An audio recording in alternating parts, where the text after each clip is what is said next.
Hi everyone, hope you have an amazing day. This is FC with CappersDirect.com, here to talk to you guys and give you guys a first look into the UFC event going down December 17th this Saturday. We have UFC Fight Night. Jared Cannonier versus Sean Strickland coming at you from Las Vegas, from the Apex. All right, so guys, let's hit this one from the back like last time. Let's get into the main card for this UFC event.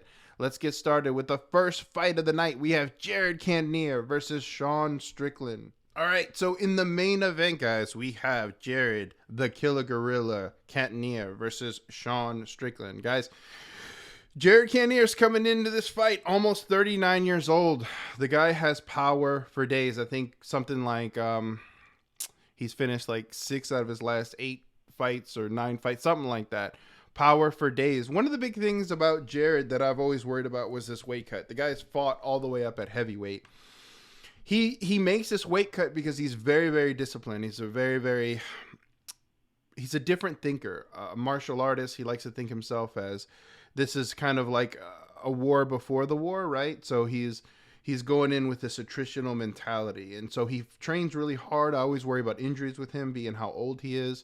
The weight cuts, like I was saying, he cuts all this weight and looks tremendous, but you have to wonder if in the 5th round, if he's going to be healthy. If in the 5th round, is he going to be there at almost 39 years old? He's 38, but the guy is number 4 in the world. He only loses to the best of the best. Now comes in Sean Strickland, who is going to be a lot younger. He's going to be 32 years old. Sean Strickland also used to fight up a weight class. One of the major things about Sean Strickland, one of these lines is a little off, is because Sean Strickland just got out of being knocked the hell out by the champion Alex Pereira, which we just saw knock Izzy out.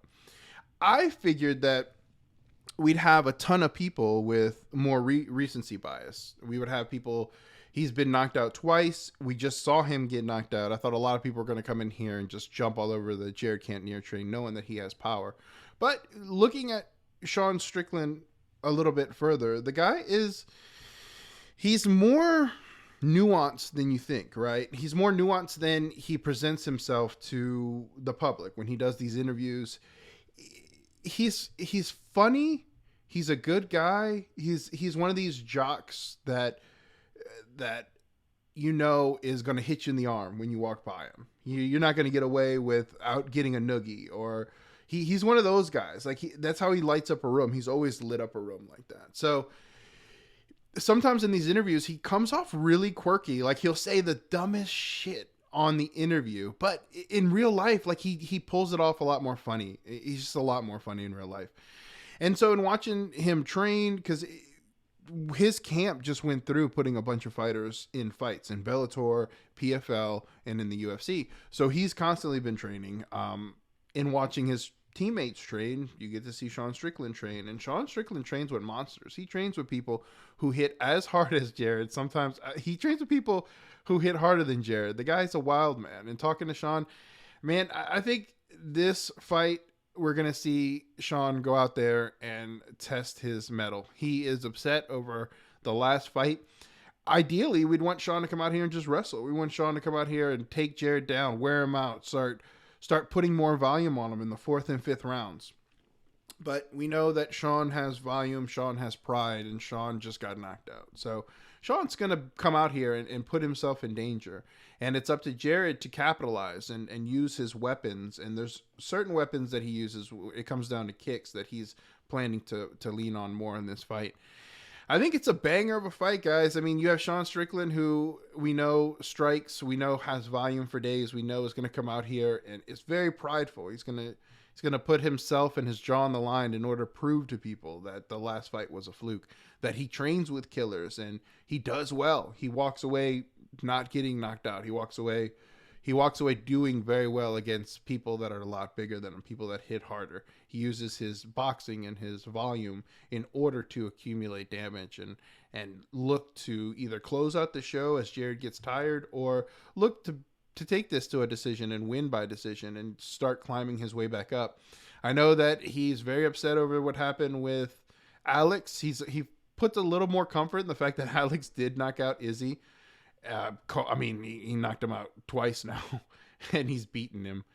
He's beaten him 3 times, Izzy. So Sean is like, whatever. The guy hits hard. I got caught. It is what it is. I'm going to go back in here and show people that I am who I am, right? So it's going to be a banger of a fight. I mean, Jared only loses to the best of the best. Is Sean one of the best of the best? I think we find out on this night. And again, guys, we're going to have the answers for you on Friday night on who to pick.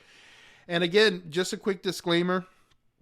These are quick looks, right? We're going to do like a fast look at Jared and Sean. I may like someone right now. I may tell you, man, Sean's going to win this fight. No doubt in my mind. Or Jared's going to knock Sean out in the first round. No doubt in my mind. I may say that now. But then as the week closes out, as the weight cuts happen, if we see Sean, we see something crazy, something ends up happening, we change. We don't necessarily love that same thing that we loved on Monday. These things are ebbs and flows. As this week, this is a very crucial week in MMA. This is a very crucial week for these fighters. All the weeks leading up were very crucial as well. But when it comes down to mentality, when it comes down to preparation in terms of being prepared to actually go in there and fight a fist fight, that all happens the week of. When you see your opponent, when you're doing media, when people are asking your game plan and you're letting something slip out and you're trying to keep some things tight to the hip. And hey, you may let the game plan slip out with one person. If you do, are they going to tell them? Like, are they going to tell the other? Like, all these things weigh mentally on a fighter. So this week is pertinent to our bets. This week, we make sure and we lock in what we liked with the past bet. So, disclaimer, just because I say I like something now, we're going over the main card, doesn't necessarily mean it's going to be a bet. You guys are going to want to tune in and get the card and the max fight pick on Friday and Saturday, because I'm giving you guys a full week of bets pretty much in one day. There's nothing better than having $1,000 on a fighter. You're gonna get $1,000 in your bankroll if he wins, right? He goes out there and knocks him out in 3 seconds. Have you ever made faster money before? I mean, this is going to be, we do this every week. So you guys jump on. Let's get into your next fight of the night. It's going to be the co-main event. Arman Tsarukyan versus Damir Ismagulov. And that's right, I can pronounce these names. Let's get into it. All right, guys, in your co-main event, you guys have a banger. Man, this co-main event is awesome. I love this co-main event. It can be a main event for a lot of cards. A lot of cards this year could have main evented. That's how good this co-main event is. We have Arman Tsarukyan versus Damir Ismagulov. Arman is coming in here at 26 years old. The guy is going to be younger. He's a wrestling phenom. The guy's taken on the champ and did well. I remember the first time Arman came out and he was going to fight Islam, we were all over that over. The over was the thing that we targeted. It was our max fight pick for that card. I remember it. I mean, when you win a lot of money, you kind of remember it. So a lot of people thought we were crazy. Arman, the Islam was just running through people. Islam was the side. It was over on Islam's territory, I believe. And Arman came out there and wrestled him, gave him a challenge. Went out there, tried to get takedowns himself, fought takedowns. The kid is a solid fighter. I always thought this guy was going to either fight for a title or challenge for a title. And look at him. He's sitting here at number 9 in the world. He wins fights off of his wrestling. He's gone up against tough competition. He's coming off of a loss, which is unique to him because he's not used to losing. He's used to using his skill set and getting these fights to the ground and winning these fights. So this last loss, I mean, we were all over the other side. We actually max bet against Arman, and we were on the other side, and it was a tough loss. He showed me something in that fight, though. I was always questioning Arman's chin. I've seen Arman get chin checked a couple times, and I've seen him hurt, or what I thought was hurt, a few times. And so in his last fight, I thought for sure he was going to get hurt way more than he did. He got hurt a couple times, but in essence, he stood tough. He continued to push his game plan. You got to see a little bit of the inexperience in a 5-round fight for Arman Tsarukyan in that fight. In his last fight, he got to learn a lot. So we got to see Arman go out there, and his game plan didn't work. It was initially working, but it wasn't working. And instead of being able to change on the fly, Arman was sort of stuck. He was just there. He was there to get hit. He was trying to implement his game plan. It wasn't working. He didn't know how to adapt. He didn't know how to change. These are sort of the things that he needs to learn. These are the experiences he needs to gain. At the end of the day, he still has a very good skill set, and he's still a very good fighter, but he's going up against a killer. Amir Ismagulov, we've max bet Damir a bunch. He's 31 years old now, an amazing striker. I think he's got over 90% takedown defense. He doesn't get taken down. He fights it off well. He's going to have length and height in this fight, and he's going to want to use it. His amazing striking. I mean, the guy has power. He's very crisp. He has this little eye twink thing that he does. I remember when we first max bet him, everyone was like, oh my God, we're going to get knocked out. Like, he's hurt. His eye. He keeps blinking. He's got like this Tourette's twitch thing where he'll move his face, and if he gets hit at that time, I mean, it can be an ugly look, right? I mean, you get hit and you go, that's not good. You know what I'm saying? Like Damir, stop, right? But it's his own little Tourette's thing. So he ended up winning that fight. But Damir, when he got to the UFC, he was dominating people before he got to the UFC, right? Look at his record. He's 24-1. I mean, the guy is a killer, and not necessarily a big finisher, but the guy's never been finished. If you look, he was getting rocked in some of those fights. He was getting taken down. They were very close fights. A lot of those decisions were, man, we were like sitting there like, come on, 29-28, please, 29. Come on, Crosby, do not be the judge for this card. And we've gotten very, very lucky. But I think Damir, at the end of the day, wants to keep this standing. He wants to use his length. He wants to use his reach. He wants to keep Arman to the outside of him. He's going to stuff takedowns. It's going to be in the apex, smaller cage. He's been training for that. He's been training with a bunch of really, really great wrestlers. Damir is a person who doesn't go into camps without a solid game plan for that camp. There's some fighters who just come to the gym and train, and then they go fight, and they think that's enough. Damir is one of these people that he's going to go in with a game plan. He's going to make sure that people are there. He's going to make sure that the appropriate wrestlers that he thinks will prepare him for the fight are there. He's going to make sure he drills things. Very, very professional fighter. Amazing striker. Beautiful. Been our max fight pick a bunch of times. I like Damir a lot as a person and as a fighter. And if he can keep this standing, he is going to be the far superior person on the feet. And if he can nullify any ground attack coming his way against 90% and above takedown defense, if he can nullify everything that Arman's going to do, it's going to be a tough night for Arman. I mean, Arman's going to find himself at the end of a jab and at the end of a cross, and a guy who's going to be countering him all night, backing up. Arman's going to get hurt. Arman's going to get hit. Arman's going to have a bad time if he can't get this fight to the ground. The solace here, if you're an Arman backer, is the fact that Arman Tsarukyan is young, and these young guys do make a lot of strides in between these camps. So in between trying to get better, they do make a lot of strides, and I do expect him to be making those kind of strides. So, I mean, guys, banger, good fight. Could be boring in the end. But, some of these fights on paper, they're like, oh my God, this is going to be amazing. And they sit there and stare at each other for 15, sometimes 25 minutes. You're like, Jesus, this was boring. At the end of the day, sometimes boring wins. And so I don't know what's going to happen in this fight, but I'm going to let you guys know on Friday night. I'm telling you guys, this fight, it's going to be a good fight. You guys are going to tune in. You guys are going to want this right up. So, all right, let's get into your next fight. This is a longer main card. So we have Amir Albazi versus Costa.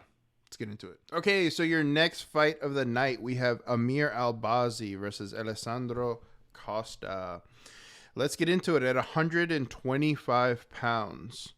Amir Albazi is going to be a huge favorite. Amir Albazi is 29 years old. He's a grappling guy. The guy is 15-1. He's 3-0 in the UFC. For this fight, they really wanted Amir Albazi to get in on this card. They needed Amir Albazi to get in on this card. So when it comes down to Amir Albazi, he had two other opponents in this fight. One of them was more relevant than the other. Brandon Royval was set to fight. He ended up pulling out because of injury.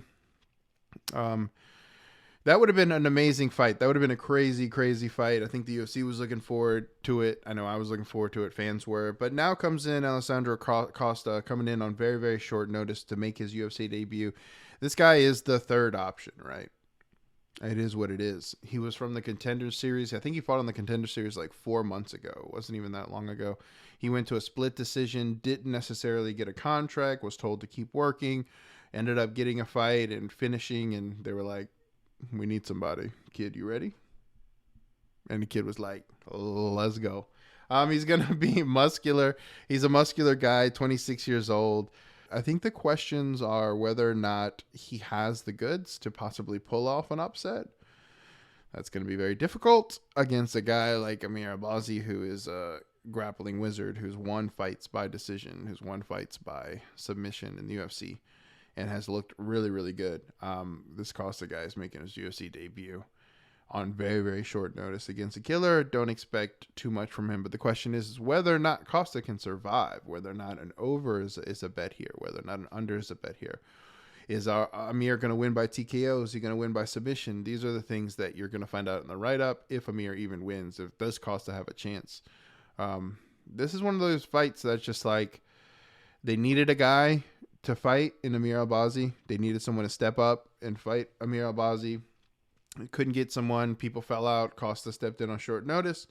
He's going to get the push, and hopefully he does really well for himself, shows himself to be a really good UFC fighter, or at least UFC caliber, allows himself to show out to be a prospect and shock the world. We'll see what happens here. But yeah, very quick analysis on this one because it just got put together last minute, and Amir is such a good fighter, and I'm sure he's going to be a crazy favorite. So not too much to get into here. Yeah, let's get into your next fight of the night. All right, your next fight of the night. Let's get into it. It's in the featherweight division, 145 pounds. We have Bruce Leroy, Alex Caceres versus Julian Erosa. This is going to be a fun fight. I mean, we have Alex Caceres coming in here, 34 years old. Julian Erosa coming in at 33. Both of them UFC vets. We'll talk about Alex Caceres first. Alex Caceres, the guy is a mixed martial artist. He embodies that whole Bruce Lee flow like water mentality, right? The guy is into meditating, martial arts, trying to better his human being or his consciousness through martial arts. Like he's really big on those type of things. At the end of the day, he's a decision guy, solid chin, but kind of a wild guy. Sometimes Alex will say things like, hey, I'm going to be very cautious in this fight, and I'm going to be looking to use my grappling. And then what ends up happening is Alex goes out there and swings like crazy and doesn't end up using his grappling and ends up doing something nuts and winning by split decision or losing by split decision. He doesn't necessarily care about wins and losses. He cares about getting better and progressing and making himself better of a martial artist. So that's the way Alex Caceres does things. And then we have Julian Erosa, who is an exciting fighter. He's going to have length. He's going to have height. He's going to want to use those things. But at the end of the day, Julian Erosa has no chin. I remember we bet against Charles Jourdain, and I told you guys, take Julian Erosa. If you guys can bet it by Darce choke, bet it by Darce, right? And I said it's going to be in the third round. Julian Erosa is going to snatch up this guy's neck, and he's going to end the fight. And what did he do? He ended up ending the fight with a Darce choke in the third round, like I said. I think I ended up showing a bunch of tickets that showed that we called not only Julian Erosa by submission. I think we ended up putting out on the live show, Julian Erosa by submission, Julian Erosa by third round submission. If you guys can get Julian Erosa by Darce choke in the third round, get it, because he told me that was his game plan. Sometimes these game plans don't necessarily work out. A fighter sits there and says, my game plan is to go out there and land submissions. I'm just going to go out there and spam takedowns. You know me. I'm a takedown guy. I'm a submission guy. I'm a killer. I'm going to get this guy. I'm going to get him. They say those things. And then you go out there and you're like, all right, here we go. Takedown number one's about to come. And then he gets punched in the face. And you're like, all right, we got hit kind of hard. All right, we're good. We're in it. And the rest of the fight, he never takes him down once after he had told me all these different things about I was going to take people down, I was going to take them down, I was going to wear on them, all these things. Sometimes you get hit in a fight and you don't even remember. Fighters don't even come to until they get to the back. Or sometimes when the ref is after the whole Bruce Buffer thing comes in, or Martinez comes in and gives the decision or gives the knockout, a lot of those fighters come over and like, what happened after the first round? I remember getting hit and that was it. I was on autopilot the whole time. So it sometimes these fighters, you can have all the best information. It doesn't necessarily matter. Both these guys fall into that category. Alex Caceres is one of those guys that he's like, hey, I'm going to go out there, I'm going to land takedowns, and then he doesn't. And then Julian Erosa is one of these guys that you think he has absolutely zero chin. You think the wind blows and the guy falls over. And then he comes out and shows the chin of a lion, the heart of a lion, the chin of a gorilla. I don't even know.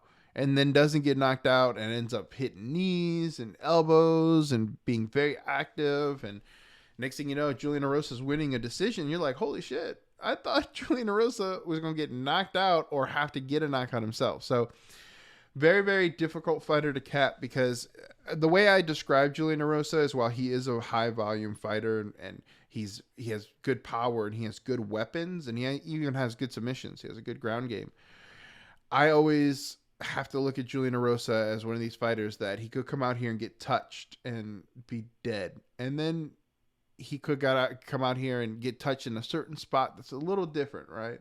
And take it on the chin, no problem. Take the hardest shot right here, let's say, for instance. He can take shots here all day. Boom, boom, shots coming. But he can't take one to his nose, or he can't take one, the button is like right there, right?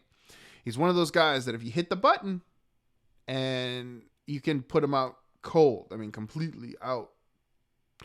But the question is whether or not Alex can hit that button, whether or not he can find the button. And if he doesn't find the button, is the volume of Julian Erosa and his power going to be too much? Does Julian Erosa get this done inside the distance?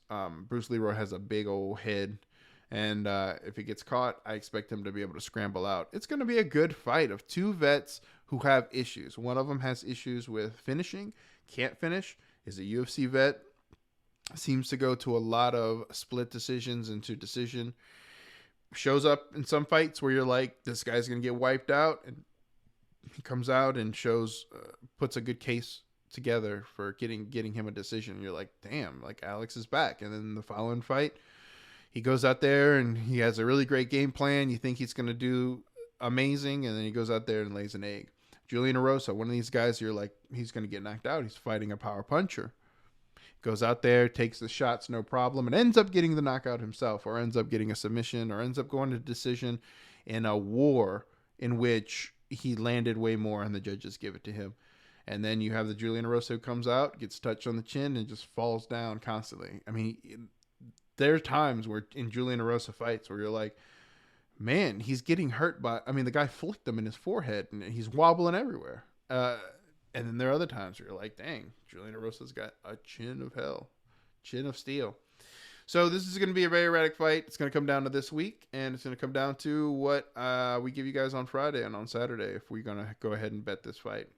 Very good, very, very, very fun fight, though. It's going to be a fun fight. So, all right, guys, let's get into your next fight. The next fight is another good fight. It's going to be a women's MMA fight. We have Cheyanne Vlismas versus Cory McKenna. Cheyanne Vlismas, Cheyanne Bays. You know, divorce happens. So, Cheyanne Vlismas versus Cory McKenna. Let's get into it.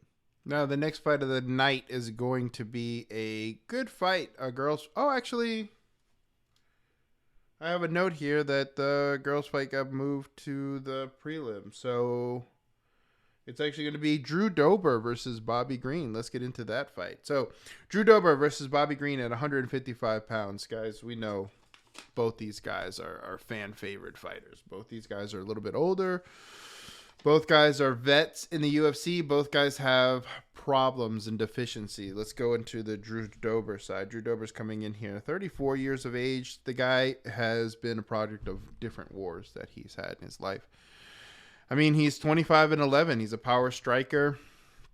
But at the end of the day, Drew Dober suffers from surprise takedowns. I say surprise takedowns because Drew Dober's one of these guys that when he hits you, he expects you to go down. He expects to get the KO. He expects to hit you one really good time, pull his shoulder all the way over. And when that happens, when he fully gets full rotation and he gets down and he hits you, he expects you to go down. He doesn't expect you to stay up. So guys that he's sitting there, he's fighting his fight, and he goes in there for, like, let's say a cross, and he hits the guy doesn't go down, what happens? He sometimes admires his work. He's out there, he's striking, and then, looking, admiring, and then boop, gets taken down. Guys, it happens. It happens all the time in Drew Dober fights. Drew Dober is a great scrambler.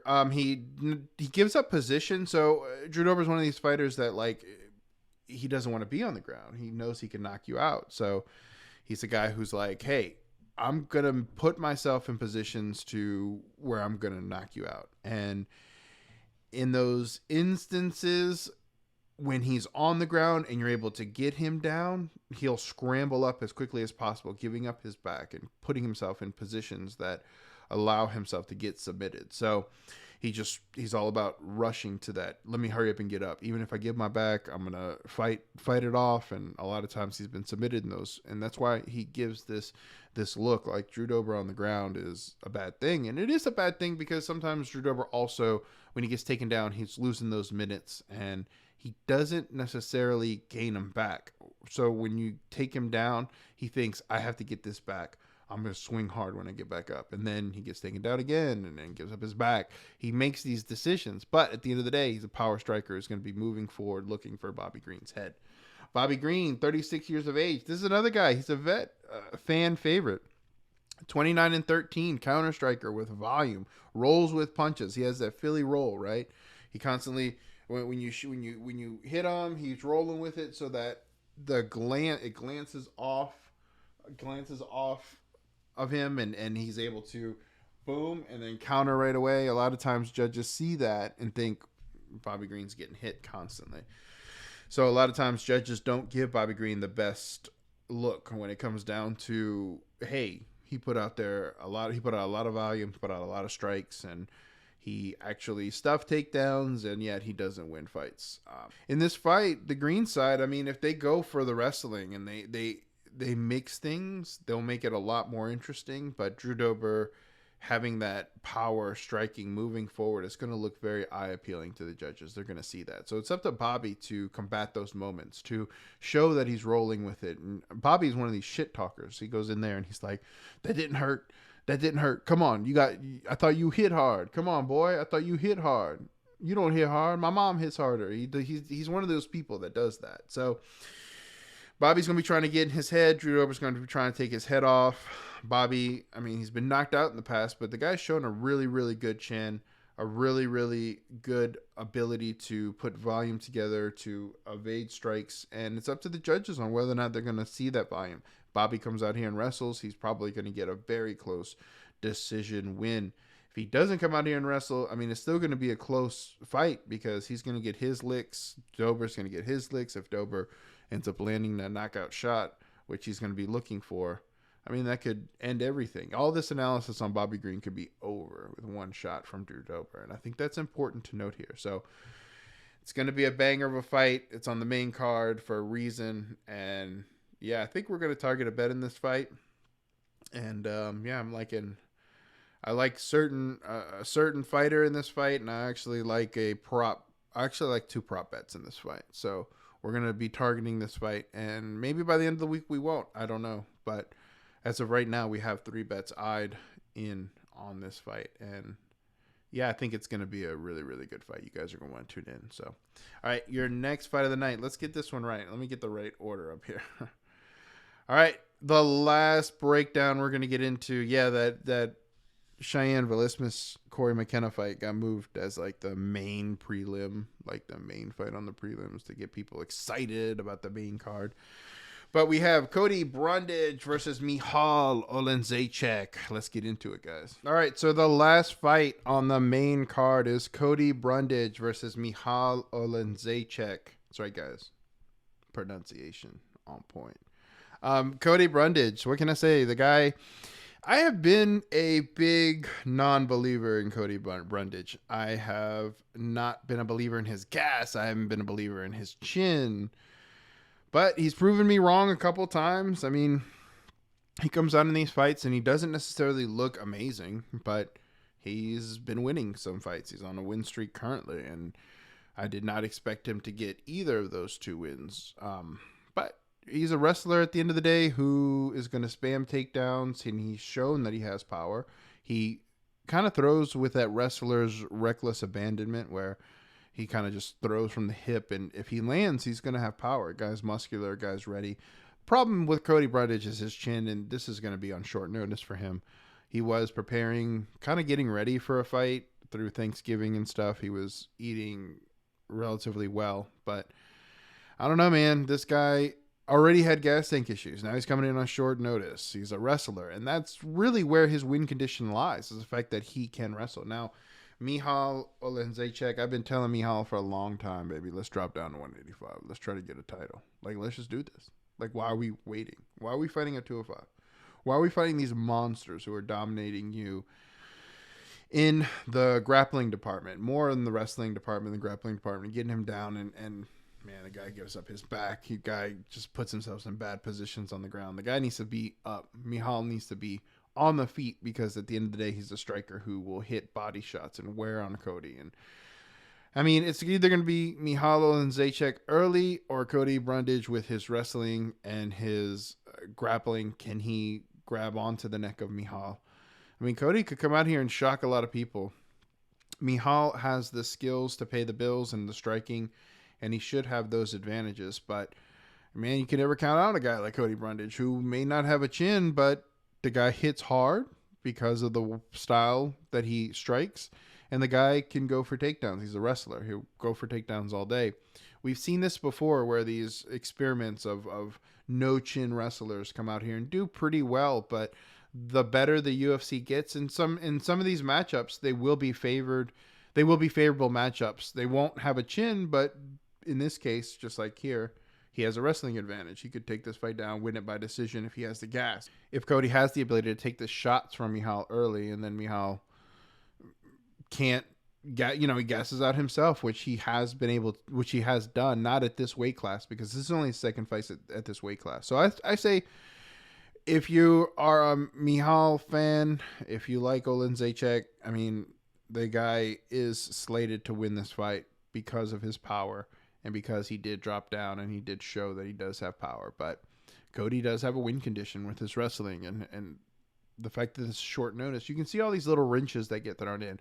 Cody Brundage has a wrestling advantage. Michal sucks when he fights wrestlers. Okay, but Michal has the hype, has the fact that he dropped down in weight, has the power, has the striking, not necessarily the takedown defense, but the striking. And then we have Brundage, short notice, no chin at all, has a win condition, but it's whether or not he can reach his win condition. So the fight is up in the air, and Michal's going to be a big favorite, but he can drop the ball. So those are sort of the things that come about when you start looking at this fight. Those are the things that start percolating up. And so I like Michal. I think Michal has a great chance to show off his striking. If he's worked on his takedown defense, he's going to have to show it here.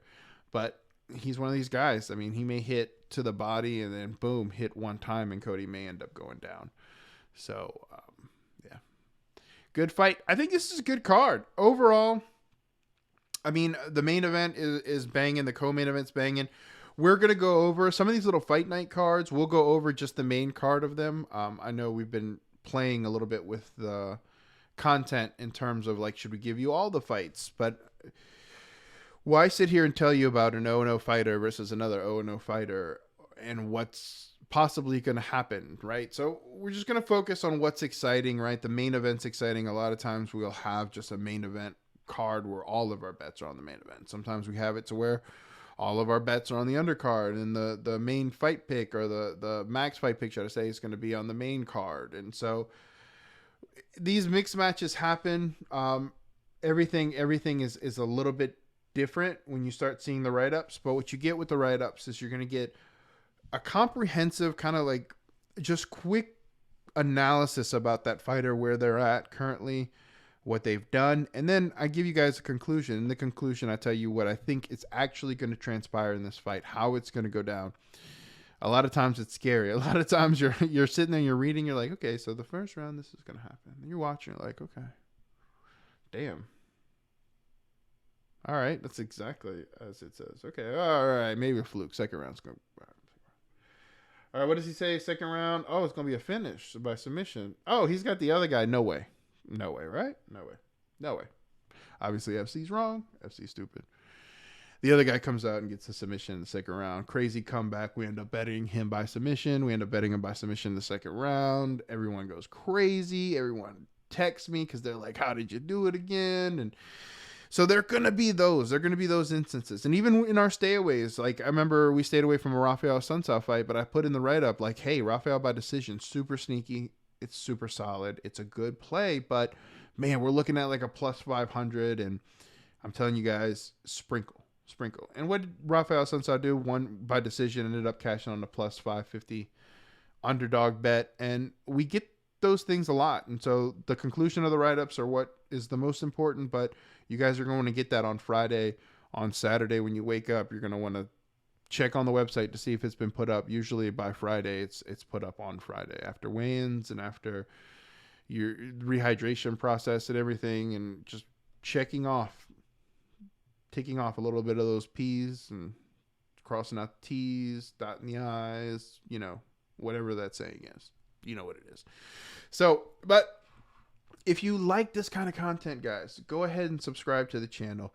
Hit that like button and turn your post notifications on. Some of you guys the analytics show that you come by, you view it, you're not subscribed, or you come by, you view it, and you're viewing like 2 minutes of it and just saying like, forget it. Guys, tune into the whole thing. We have some gems here, and then we have some hidden gems all throughout this whole entire card, and we're gonna do really great on Saturday. So tune in Saturday. You guys buy the card. Again, you like what you see, be sure to hit that like button, subscribe to the channel, and hit that post notifications. That post notification tells you guys every time we have content, every time we have a play, or every time we have a big deal, or every time we have a quick first look like this. You guys are going to know through that post notification. So be sure to subscribe and hit that. You guys are getting great information from me. You're getting constant great information from Kyle. When he does these live shows, he wins constantly. These are free plays that he throws up there. So this is great information. You guys are going to want to subscribe. You guys are going to want to tune in to everything that we have to offer in this upcoming year. So you guys jump on it. This is going to be a great day to win, baby. We're going to do it. Let's go.